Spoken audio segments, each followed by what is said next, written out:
Hi Becky, Hello. how are you? I'm good. How are you? Not bad, thank you. I don't know if you remember me. We met at the King Diamond show in Manchester.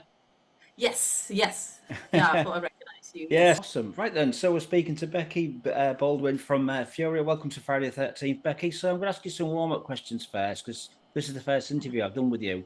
As a bass player, was the bass guitar your first instrument, or did you play guitar, drums? What came first, if anything? So before I played bass, I was learning piano when I was a child. So that I think those skills are it's a very transferable instrument. So I think it made the bass a lot easier to pick up. But no, I didn't really do much on guitar. Like my sister did have an acoustic guitar, and then later an electric guitar that I did have a little go at, but I didn't really put too much effort in. So yeah, I'm one of those quite a rare breed of bass players who can't play guitar. So yeah, if you put one in my hands, I'm really like, what the hell? I could bash out a few chords, but that's about it. I think everyone can learn "Smoke on the Water." I presume you learned that Yeah, one. I could do you a little smoke on the water riff, but that's about it. So bass guitar is the instrument that you went from piano straight to bass, basically. So what was the first bass That's it. guitar that you got? Do you still own it? Yes, actually, it is abandoned at my parents' house at the moment, but yeah, it's still around. I was just some like cheap knockoff brand called, I think Chester was the brand, but yeah, it's not really a well-known one. Just picked up something cheap just to see if it would go anywhere. It's one of those things, when you're about like 12, 13, you pick up things and put them down all the time and just try and figure out what you want to do. But, as soon as I got that bass, I was really committed to it. So So your luckily that influences. was. Who are your influences? Who's inspired you? I mean, I guess Lemmy's one of them with a Rickenbacker. Am I right in saying, or am I wrong? No, you're right. Yeah, no, Lemmy was definitely one of the first bass players that I really noticed because that's the thing when you first start getting into this kind of music. I think it's hard to first differentiate between the bass and the guitar. But seeing Lemmy and I don't know, just kind of how just kind of iconic he was as a front person and bass player, vocalist, songwriter. I think that was a big inspiration. I just thought like, well, the bass player is obviously really cool, so that's the kind of thing I'd like to do. And other influences were like Cliff Burton and Steve Harris. Those were big ones at the start of my bass playing journey. Okay, interesting. So your bass. How long have you been playing bass guitar now then? For about 21 years. Wow. So what was your very first band you was in before Fury? Before Fury, I mean, I've been in loads of bands, like all through university and even before that, like just had some bands at school.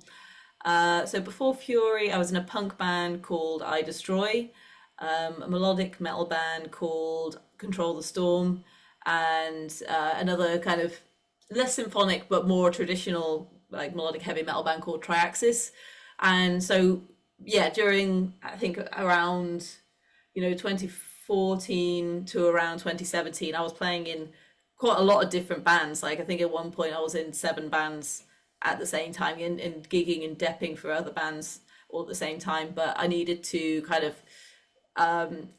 like thin the herd down a little bit in a way, like I couldn't give my all everything that the commitment that the bands needed from me. I couldn't give my all to it, to that many bands. So I needed to figure out which ones I could commit myself to and which I couldn't. And Fury was one of them that I did a tour with them in 2017, just filling in for their bass player. And I really enjoyed playing with them and I really enjoyed the music, so I wanted to stick with them. And around the same time, I think that was around the same time that Triaxis was starting to come to an end. So I saw this as a kind of replacement for my interest in traditional heavy metal, so I could keep going with Fury and make a bit more room But basically a with stepping stone. A stepping stone yeah, for you. yeah, leaving Triaxis. Well, Triaxis coming to an end, leaving the punk band I Destroy, and then I could pick up and do more with Fury from then So on. being in a punk band, did you have the spiky hair? Or No, did he stay as no. you are? No, I pretty much have. No, I haven't changed very much over the years, but like I think punk is a very, I don't know, it's an adaptable style. You can, it is very resourceful. You can make something work with whatever you've got in punk music, and it's not really about Mohicans. Okay, then. So, I mean, I saw you at Bloodstock about 5 or 6 years ago when Mercyful Fate played, and you came up on stage. I couldn't quite understand what was said because I was right at the front. But how did you feel to get the to replace Joey? I mean, you must have been ecstatic and thinking, "My God, I'm in Mercyful Fate." Yeah, How did yeah, you no, I feel? still feel like that. It's insane. I just never expected this sort of thing to be possible for someone who grew up in my generation, especially to be able to play with a like classic, iconic, such an influential band, and just such legends of the metal scene. I never thought I'd be able to like work with them, like directly playing their music with like a majority original lineup. So yeah, it's just insane, completely unexpected. I was just on another level of confusion, on that day as well. So yeah, like, and how things have developed, from doing just the tour in America and then joining as a full-time member and gearing up towards doing an album. It's just really insane. It's brilliant, and I'm so grateful that somehow they managed to find me and that they were willing to take the chance to trust me to do some shows with them because it's amazing. All right, then. So it must have been. I mean, how far into the King Diamond album are you for the new album? Say that again, sorry. How far into the new album are you recording Oh, for the new King Diamond album? so a lot of it has been demoed. The I've got a lot of the instrumental tracks, and the vocals have been demoed for at least one track, maybe two. I haven't heard anything for a little while, but the songs are in the works. So we haven't done any final recordings for the album yet, except maybe the drums are possibly the final ones. It depends what kind of arrangement stuff King decides to do with those tracks between now and the album being finished. Well, good luck with that. I'm looking forward to hearing that album. So now we're going to talk about your debut album. I presume your debut was the grand prize for Fury. So your debut. How That's the did you first one that I recorded with Fury. Yeah. how did you feel about doing that album back then? Do you have any good memories of being in the studio recording this album?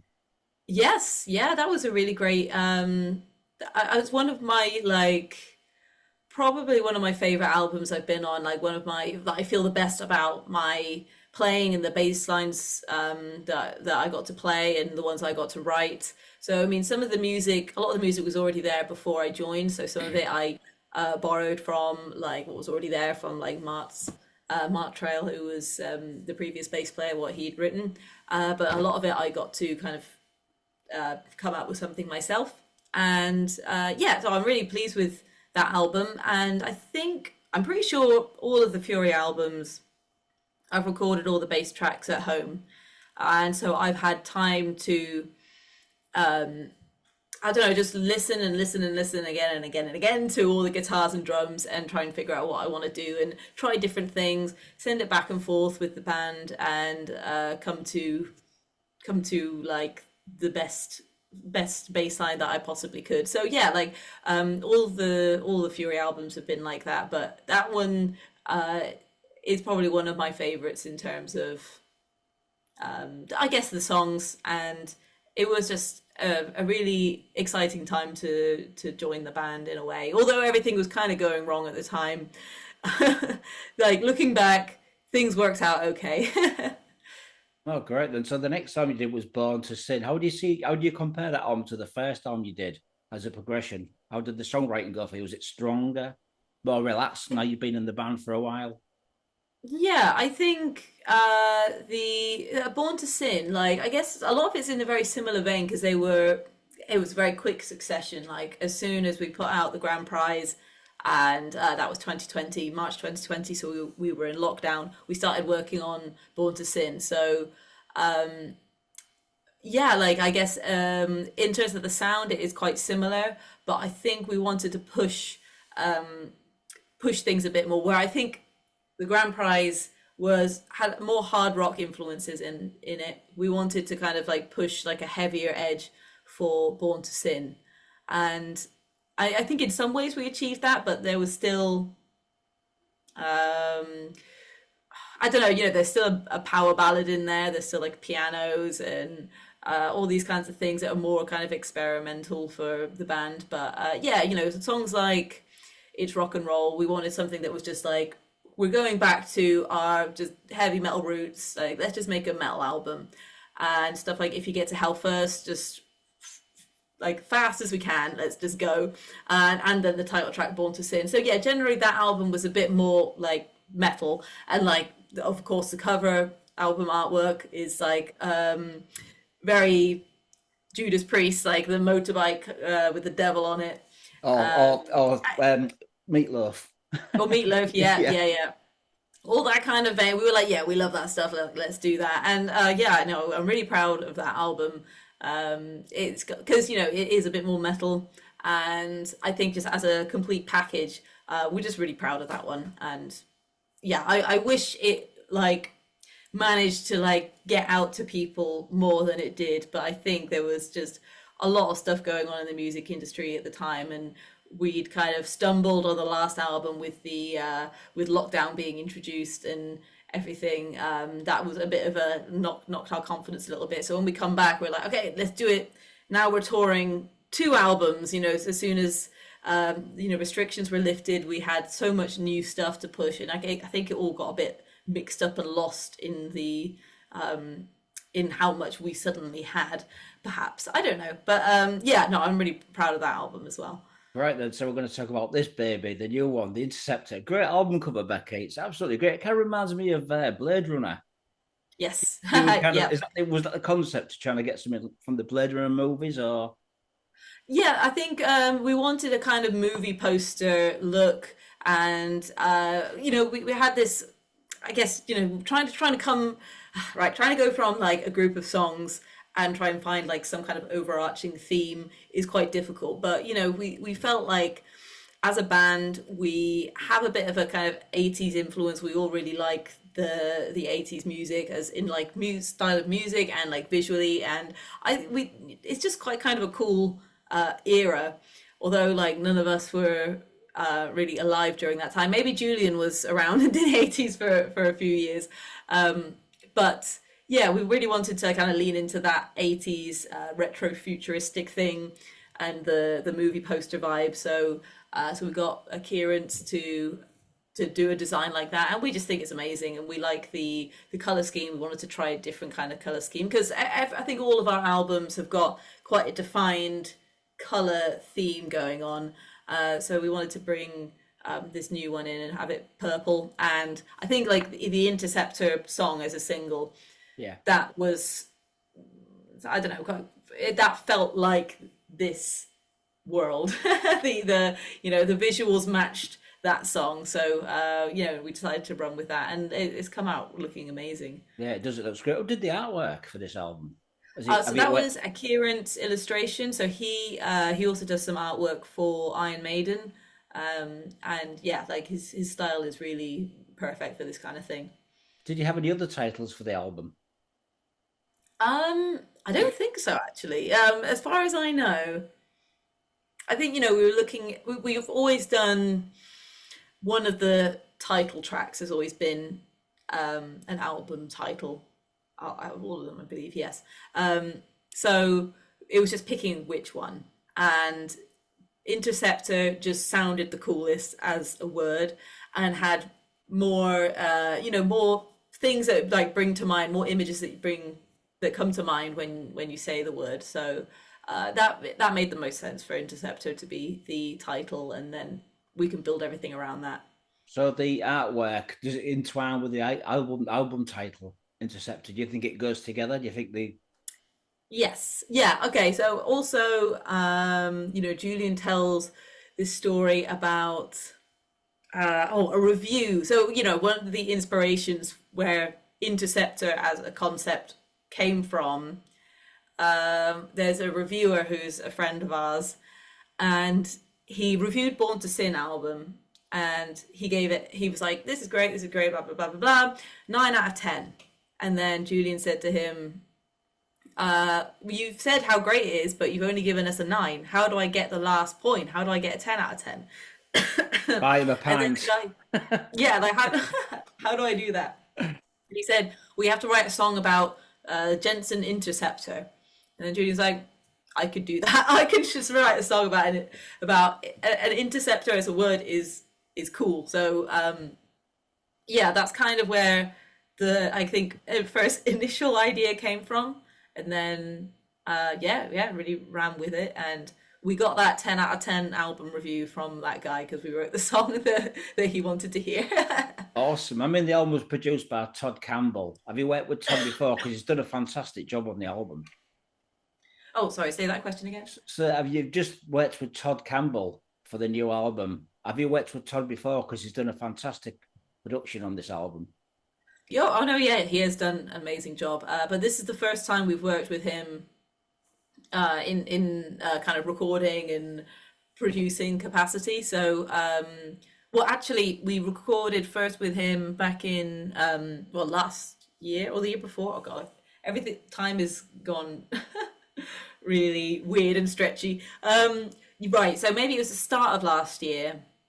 We recorded a single with him, Prince of Darkness, which was a re-recording of an older single. So this song was originally on the Lightning Dream album from 2014, yeah. And then we released it kind of 10 years later, revamped. It's in a new key. We've, kind of rearranged some bits of it, and now Nyah is singing it. Yeah. Because Nyah's been singing it live for a while now, and we decided let's re-record it because it'll have better production. People can hear what it's like with Nyah singing it, and it just made sense. And we wanted to try out working with Todd because we wanted to make sure that, firstly that we get on well together, and we thought we would because we've toured with Phil Campbell and the Bastard Sons, with his band for quite a few gigs and a few weeks of touring, and got on really well. And then we wanted to make sure that just, I don't know, the vibe in the studio was right. Like, we wanted to check out his gear, we wanted to hear the drum sound, the guitar tones, all of his ideas. And like having, listened to the Phil Campbell album and then hearing what he did and like feeling how the vibe was doing the Prince of Darkness recording, the single, we knew that was what we needed to do for the album. So yeah, so it's kind of the first time we've done an album with him, but we knew that we wanted to work with him and the tones would be right. So yeah, we did that. So how long did it take to record this album? Ages, so long. Really? I can't even remember when we started. I feel like it was not long after putting out the Prince of Darkness single, so maybe like summer like last year. Yeah. And then we were like finally finishing the last like vocal takes in December last year, and then it was mixing, mastering. Meanwhile we were looking at making some music videos. We were trying to ship it around to some different labels and trying to figure out how we were going to release this thing.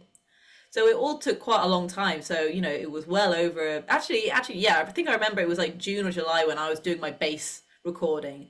So maybe the drums were even further back. That might have been back in like March last year. It's been a long time coming, and we were demoing the songs in the rehearsal room like a year before that at least. So I've been listening to these songs for a really long time, and it's so nice that it's finally out there for other people to listen to, and we can actually talk about the songs. So you got Nyah on doing joint vocals with Julian. Where did you find Nyah? What band was she in before joining Fury? Before joining Fury, she was in a band called Aramantis, and they gigged around mostly in Birmingham, and she was fronting them. But it was mostly through friends that I think we got kind of our paths kept crossing, because she was good friends with Dekesis, another like a prog power metal band that are also in Birmingham, and okay. Fury and Dekesis did a tour together in 2017, which is the one that I joined. I just played bass for that tour. That was the first time, well, first time doing a long tour with Fury was that one. And then yeah, the two bands became very like closely linked together. Over time I moved to Birmingham. Over time Julian moved to Birmingham, and it was all a very nice like close thing. And the guys in Dekesis introduced us to Nyah. And at first at one point she was doing our merch, and later on she was doing recording for like backing vocal recording for other albums. So she did vocals on Lonesome Tide on the Grand Prize album, and Road Warrior, she did backing vocals on that. Then on Born to Sin, she did loads of backing vocals all over the place and like was helping to write some of the songs. And then on this one is when she's finally a full member at the release of the album, because she joined as a full member just after we released Born to Sin, because we were still a 4-piece then, like technically on paper, but she was just very involved with it. And then when we started touring, we realized we needed that 5th member. We needed Nyah to join. So she joined just after Born to Sin. So this is the first like album cycle where she's been a part of every step of the process. So it has been very gradual over time that she's become part of the band officially. Because I guess that's the thing, like, you don't often think we need 2 lead vocalists. But when you do start exploring those possibilities, it's like, well, this works so well. It's like having 2 guitarists. That's very common, to do rhythm and lead and like be able to harmonize together. And it opens up so many other options. But having 2 vocalists can also do the same kind of thing. It's been really good to have Nyah on board for the last couple of albums. So what's your favourite songs, Becky, from the new album? Okay, I would say my number 1 favourite is DTR. Wow. I think it's just got like great energy. It's so much fun. And what does we've it been mean? doing What that does it live. stand for? What is it? It stands for Down to Rock. Right. Thanks. So yeah, the hint is in the lyrics there. Right. But it just and also Walk Away is another one of my favorites. It's a lot more like slow, it's ballady, but I think it's so well written that I'm really enjoying playing that one live as well. So do you write the lyrics for the rest of the band? Who writes the lyrics? Who writes the music? Is it a collaboration between all of you?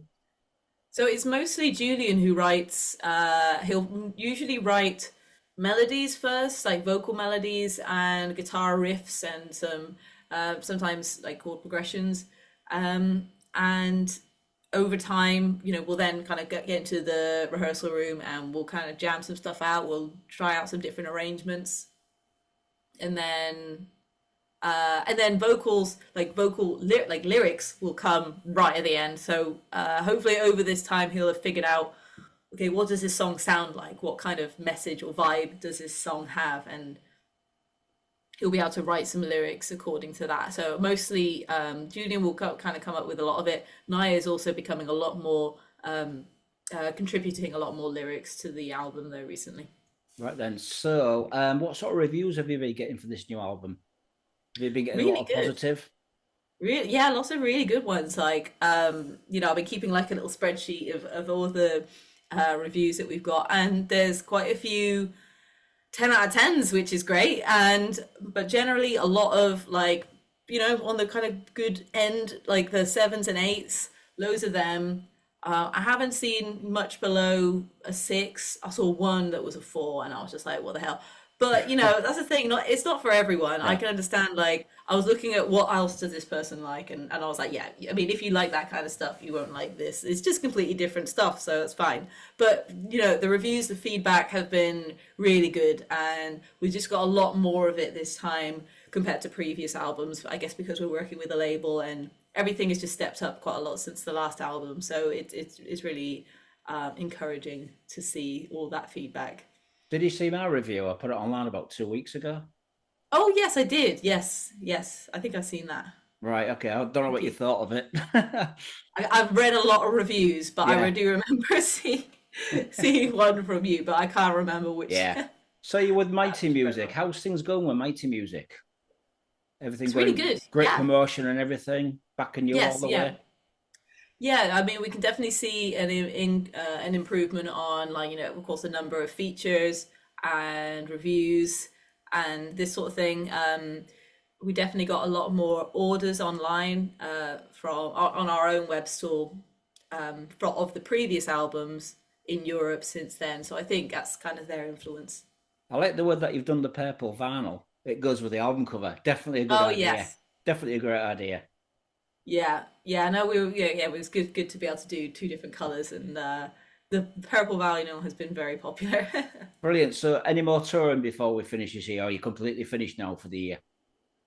We have a few more shows. So Fury's doing Aonia Fest in Sheffield in November, and then towards the end of the year, we always like doing like an end of year Christmas celebration. We're doing three of them: one in London, one in Bristol, and then one in Worcester. So these are kind of my old hometown, kind of Bristol, Julian's old hometown of Worcester, and then just London because we haven't done London yet on this tour. So we'll be doing that before the end of the year.